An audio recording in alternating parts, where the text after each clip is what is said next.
अस्सलाम वालेकुम, कैसे हैं आप सब लोग? उम्मीद है सब खैरियत से होंगे। मैं भी अल्लाह का शुक्र बहुत अच्छी हूँ। और ये सुबह का वक्त है, मैं नाश्ता बना रही हूँ और ये फटाफट से मैं काम कर रही हूँ। उतनी स्पीड से नहीं जितना दिख रहा है, लेकिन मैं जल्दी जल्दी काम कर रही थी क्योंकि मुझे जाना था बाहर बच्चों को लेकर। और ये काफ़ी वक्त के बाद ऐसा होगा कि मैं बच्चों के साथ बाहर जाऊँगी। इससे पहले हम लोगों ने सफ़र किया था, लेकिन वो तो घर ही गए थे। जब से लॉकडाउन शुरू हुआ था तब से बच्चों को बाहर मैं नहीं लेके जा रही थी। और अभी कुछ ही दिन हुआ है कि बच्चों ने बाहर निकलना शुरू किया है, पार्क वगैरह में जाना शुरू किया है खेलने के लिए। तो अब धीरे धीरे मैं उन्हें बाहर भी लेके जा रही हूँ, जाना शुरू किया है मैंने। यहाँ मैं आलू गोभी की सब्ज़ी बना रही हूँ, तो मसाला मैंने भुनने के लिए चढ़ा दिया है, साथ साथ मैंने सब्ज़ी काटना शुरू कर दिया है। तो सुबह के लिए जब बच्चों का स्कूल था ओपन, तो मैं सब्ज़ी रात को ही काट के सोती थी।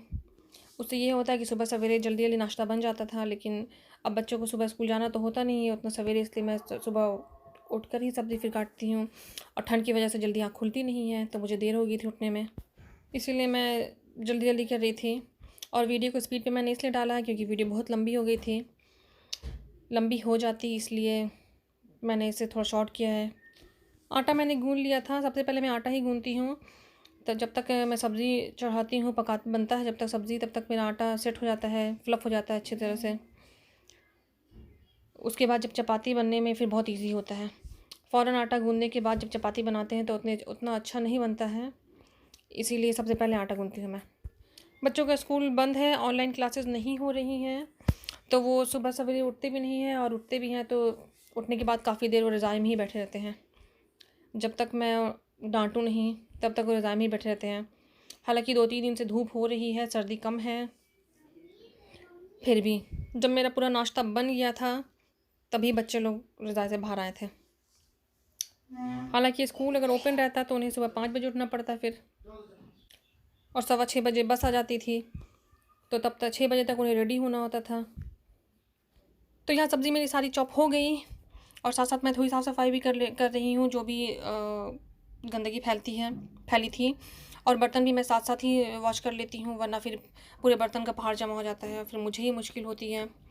और चपाती भी मैं बना रही हूँ और उसके बाद मैंने बच्चों को उठाया था, और नाश्ता वगैरह कराने के बाद सबको मैंने लंच और डिनर की साथ में तैयारी की थी। अक्सर मैं सब्ज़ी वगैरह दोपहर में ही बना लेती हूँ, रात के 2 टाइम की मैं बनाती हूँ, और कहीं जाना हो तो मैं ख़ास करके बनाती हूँ। तो ये मैं लंच और डिनर दोनों के लिए मैंने बना लिया था एक साथ, यखनी पुलाव। फिर इजी होता है, और कहीं जाओ उसके जाने आने के बाद फिर थका हुआ होता है इंसान, मैं बहुत थक जाती हूँ, तो आने के बाद फिर डिनर मुझसे नहीं बनता है। ये है कि बना हुआ रहता है तो गर्म करो और सिर्फ खिला दो बच्चों को। तो यहाँ बनकर तैयार हो गया था मेरा यखनी पुलाव, और बहुत जल्दी बन जाता है।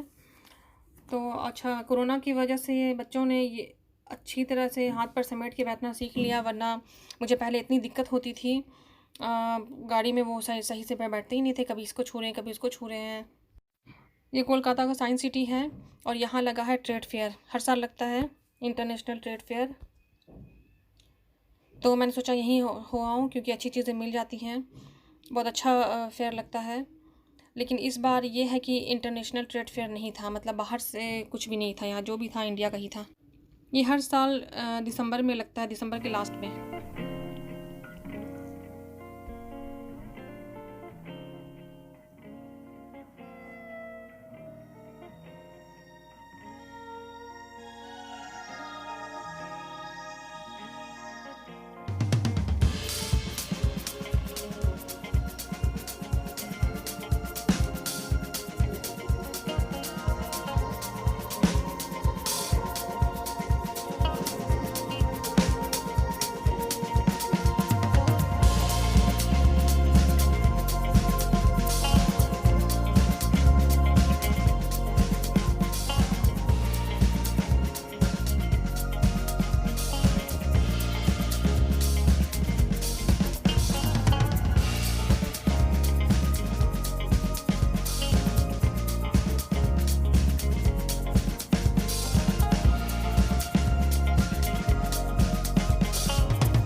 अच्छा, ये सारा वीडियो इरम ने लिया है, इसलिए उसे समझ में नहीं आया इसे क्या लेना है क्या नहीं लेना है कैमरे में। बहुत अच्छी अच्छी चीज़ें होती हैं लेकिन जो मुझे सबसे अच्छी चीज़ लगती है वो है कपड़े, इसके अलावा ज्वेलरी और जो वुडन का सामान होता है वो। खैर ये कपड़े तो इस बार जितने भी थे इंडिया के ही थे, बाहर का कुछ भी नहीं था, वरना हर साल बांग्लादेश, पाकिस्तान, अफ़गानिस्तान हर जगह के कपड़े होते थे और जितने भी उलेन मटेरियल होते हैं वो भी बहुत अच्छे होते थे। तो किसी को भी ट्रेड फेयर में जाना हो तो मैं बता दूं कि 3 जनवरी तक ये है, और वहाँ से अगर शॉपिंग करने का इरादा है तो कैरी बैग वगैरह अपना खुद से लेकर जाएं, क्योंकि वो लोग कैरी बैग वगैरह देते नहीं हैं अगर आपको ज़्यादा सामान लेना है तो। अगर कम भी लेना है तो भी खुद का कैरी बैग लेकर जाएं, बिल्कुल अच्छा नहीं देते हैं और ज़्यादातर तो देते भी नहीं हैं। यहाँ मैं शरारा देख रही थी और बहुत अच्छे अच्छे पीस थे, और शरारा अभी ट्रेंड में भी है। अभी जो है सूट वगैरह या लहंगा ये सब शादी में नहीं चल रहा है या पार्टी वेयर नहीं है, इन नहीं है अभी शरारा ही सबसे ज़्यादा इन है, तो इसलिए मैं देख रही थी, बहुत अच्छे अच्छे शरारा थे और इनमें से मैंने एक लिया भी है जो मैं दिखाऊंगी आप लोगों को। इन सब के अलावा जो होम डेकोर के सामान होते हैं वो भी बहुत अच्छे होते हैं, लाइटिंग वगैरह ये सब, जो भी फ्लावर पॉट वगैरह ये सब बहुत अच्छे अच्छे होते हैं।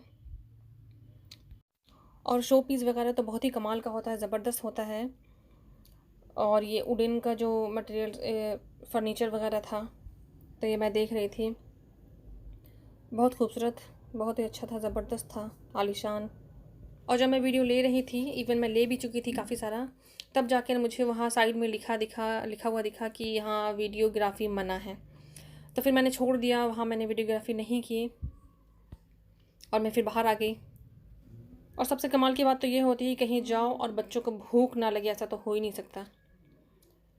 तो फिर मैंने वहाँ पे बच्चों को खिलाया पिलाया थोड़ा सा डोसा वगैरह, और साफ़ सफाई का पूरा इंतज़ाम था, सोशल डिस्टेंसिंग मेंटेन हो रहा था, जो भी गलती लोग कर रहे थे वो खुद से कर रहे थे, वहाँ पर इंतज़ाम हर चीज़ का था, और सैनिटाइज़र वगैरह सब चीज़ का।